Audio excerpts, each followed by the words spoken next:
नमः शिवाय दोस्तों। आज हम लेकर आए हैं श्रावण मास के विशेष अवसर पर और सावन मास के पहले सोमवार की कथा, जिसे सुनने मात्र से हमारे समस्त पापों का नाश होता है। सावन का महीना भगवान शिव की उपासना के लिए सबसे उत्तम माना जाता है। सावन के महीने में जो भक्त सच्ची श्रद्धा से भगवान शिव की उपासना करता है, उसकी सारी मनोकामनाएं पूर्ण होती हैं। साथ ही सावन के महीने में भगवान शिव की पूजा करने के साथ साथ स्कंद पुराण में वर्णित इस कथा का पाठ रोजाना करने से भगवान शिव की कृपा मिलती है। आइए सुनते हैं सावन मास की व्रत कथा। सूत जी बोले, हे मुनियों, आप सभी पुण्य आत्माएं हैं। मैं आप लोगों की जिज्ञासा और भक्ति से अत्यंत प्रसन्न हूँ। आप लोग विनम्र, आस्तिक, सत्यनिष्ठ और श्रद्धालु हैं। इसलिए मैं आप लोगों के सामने श्रावण मास के अद्भुत महात्म्य का विस्तार से वर्णन करना चाहता हूँ। एक बार ज्ञान के जिज्ञासु संत कुमार जी ने भगवान शिव से बड़े विनम्र भाव से प्रश्न किया, हे देवों के देव, आप योगियों द्वारा परम पूज्य हैं। हमने आपसे पहले अनेकों व्रतों और धर्मों के बारे में सुना है। अब हमारी जिज्ञासा शांत नहीं हुई है। हे महादेव, 12 मासों में सबसे श्रेष्ठ कौन सा महीना है जो आपके मन को अत्यंत प्रिय है, जिसमें किया गया कोई भी कार्य अनंत गुना फल देता है? कृपा करके उस माह का विस्तार से वर्णन करें। उसमें होने वाले सभी धर्म और व्रत बताएं। भगवान शिव ने मुस्कुराते हुए कहा, हे संत कुमार, मैं तुमसे अत्यंत प्रसन्न हूँ। सुनो, 12 महीनों में श्रावण मास मुझे सबसे ज़्यादा प्रिय है। यही कारण है कि इसे सावन का महीना कहते हैं। इसमें श्रवण नक्षत्र की पूर्णिमा आती है, इसलिए इसे श्रावण भी कहा जाता है।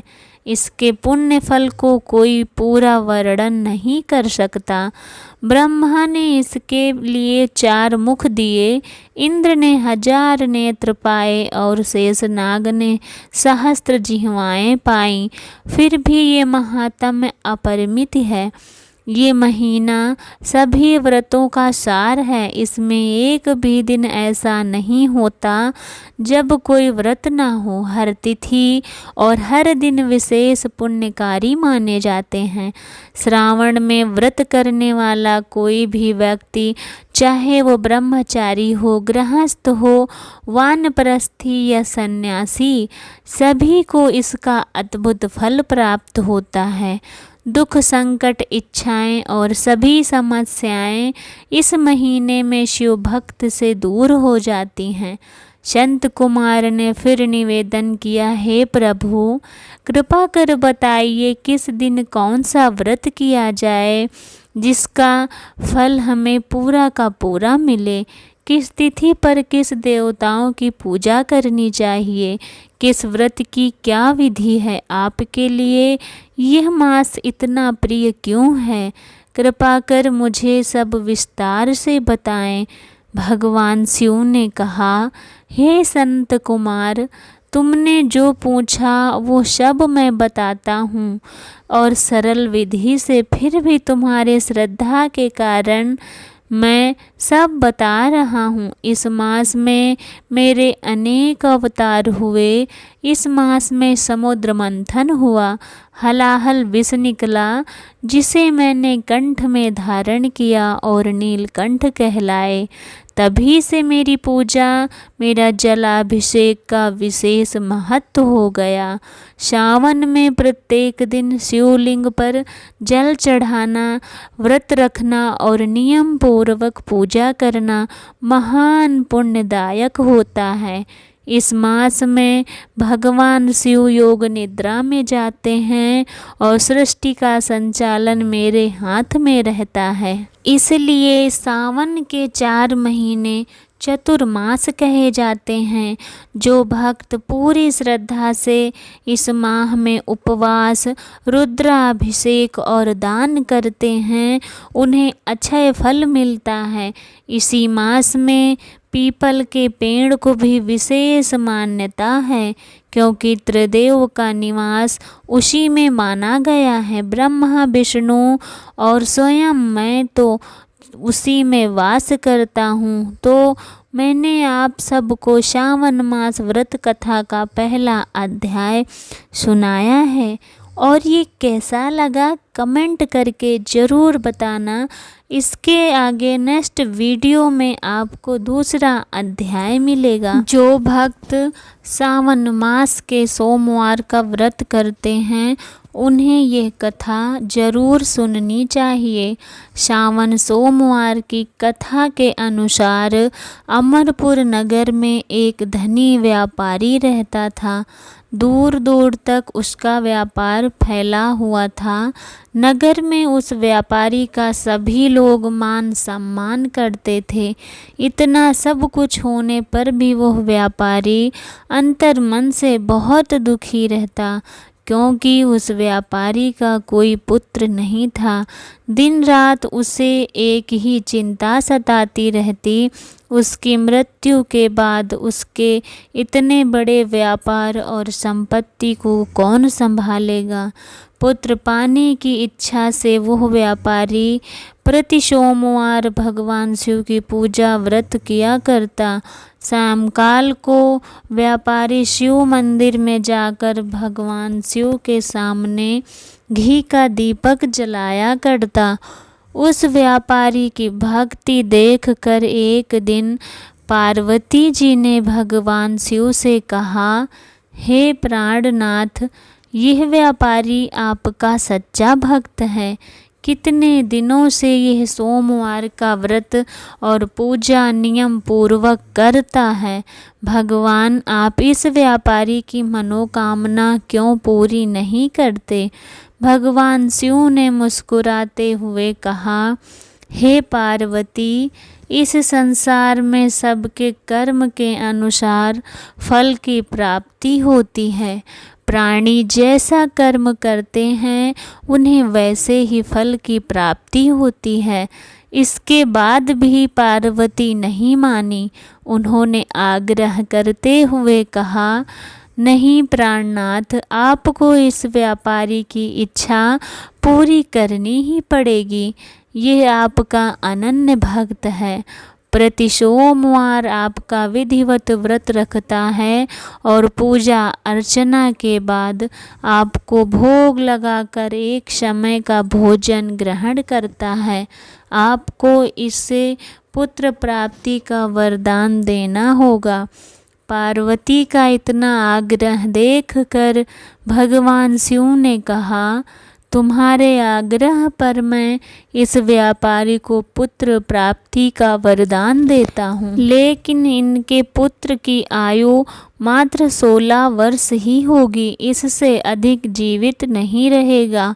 उसी रात भगवान शिव ने स्वप्न में उस व्यापारी को दर्शन देकर उसे पुत्र प्राप्ति का वरदान दिया और उसके पुत्र के 16 वर्ष तक जीवित रहने की बात भी बताई। भगवान के वरदान से व्यापारी को खुशी तो हुई, लेकिन पुत्र की अल्पायु की चिंता ने उस खुशी को नष्ट कर दिया। व्यापारी पहले की तरह सोमवार का विधिवत व्रत करता रहा। कुछ महीने पश्चात उसके घर अति सुंदर पुत्र ने जन्म लिया। पुत्र जन्म से व्यापारी के घर में खुशियां आ गई। बहुत धूमधाम से पुत्र जन्म का समारोह किया गया। व्यापारी को पुत्र जन्म की अधिक खुशी नहीं हुई, क्योंकि उसे पुत्र की अल्पायु का रहस्य पता था। यह रहस्य घर में किसी को नहीं मालूम था। विद्वान ब्राह्मणों ने उस पुत्र का नाम अमर रखा। जब अमर 12 वर्ष का हुआ तो शिक्षा के लिए उसे वाराणसी भेजने का निश्चय हुआ। व्यापारी ने अमर के मामा दीपचंद को बुलाया और कहा कि अमर को शिक्षा प्राप्त करने के लिए वाराणसी छोड़ आओ।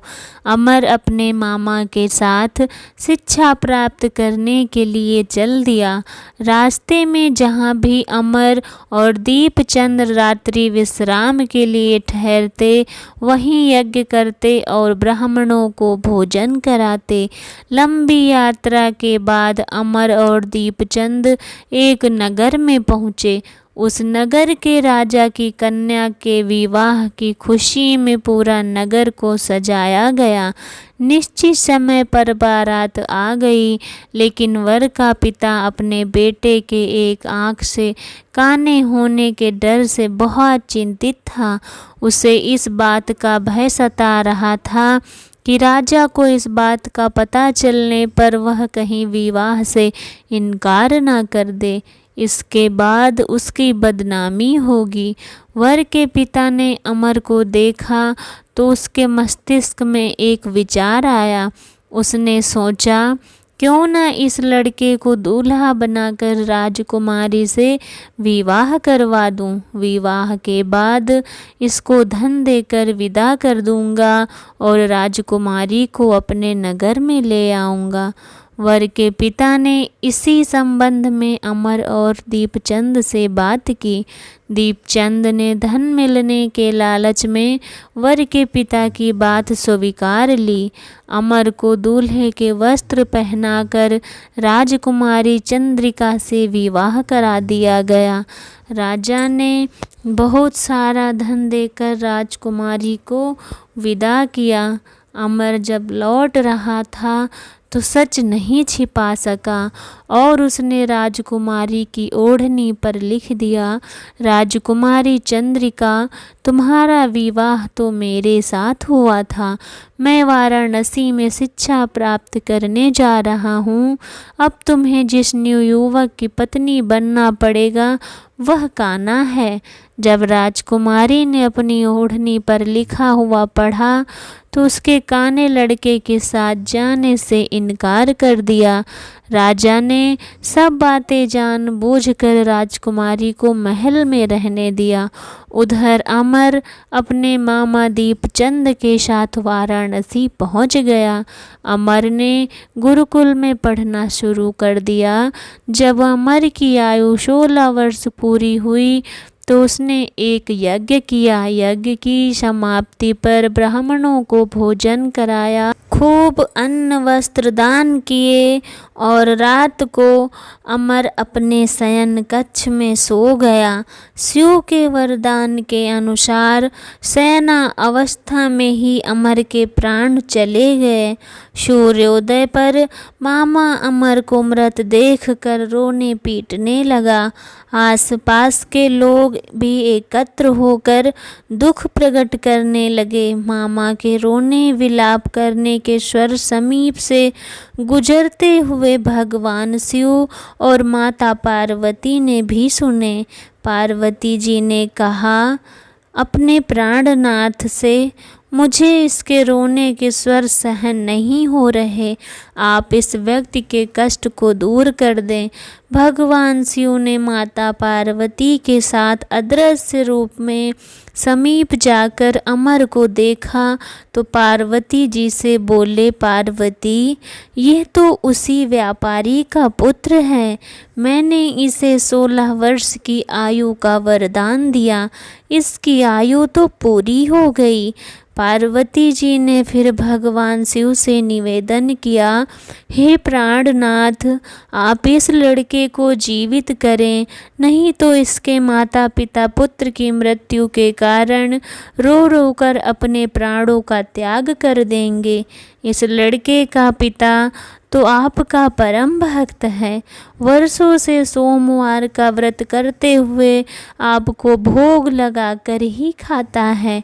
पार्वती के आग्रह करने पर भगवान शिव उस लड़के को जीवित होने का वरदान दिया और कुछ ही पल में वो जीवित हो उठा। शिक्षा समाप्त करके अमर मामा के साथ अपने नगर की ओर चल दिया। दोनों चलते हुए उसी नगर में पहुँचे जहाँ अमर का विवाह हुआ। उस नगर में भी अमर ने यज्ञ का आयोजन किया। समीप से गुजरे हुए नगर के राजा ने यज्ञ का आयोजन देखा। राजा ने अमर को तुरंत पहचान लिया।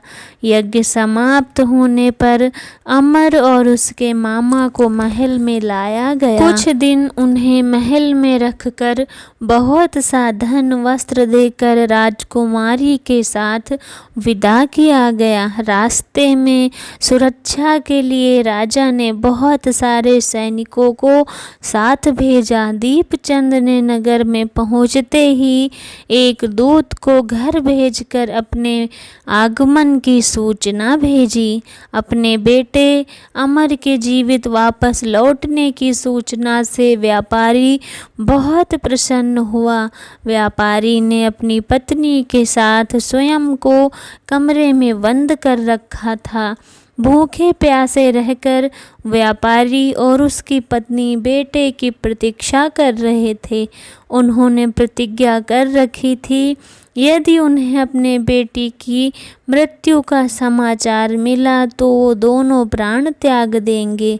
व्यापारी अपनी पत्नी और मित्रों के साथ नगर के द्वार पहुंचा। अपने बेटे के विवाह का समाचार सुनकर पुत्र वधू राजकुमारी चंद्रिका को देखकर उसकी खुशी का ठिकाना ना रहा। उसी रात भगवान शिव ने व्यापारी के स्वप्न में आकर कहा, हे श्रेष्ठ, मैंने तेरे सोमवार के व्रत करने और कथा सुनने से प्रसन्न होकर तेरे पुत्र की लंबी आयु का वरदान दिया है। व्यापारी बहुत प्रसन्न हुआ। सोमवार का व्रत करने से व्यापारी के घर में खुशियां लौट आई। शास्त्रों में लिखा है कि जो स्त्री पुरुष सोमवार का विधिवत व्रत पूजन करता है और यह कथा सुनता है उसकी सभी इच्छाएं पूरी होती हैं। तो दोस्तों, आप सबको मेरी कहानी कैसी लगी? उम्मीद करती हूँ अच्छी लगी होगी। अगर अच्छी लगी है तो कमेंट में ओम नमः शिवाय ज़रूर लिखें। और तब तक मिलते हैं दूसरे वीडियो में इसी का अगला अध्याय लेकर जो पहले सुनाया था। तब तक के लिए ओम नमः शिवाय।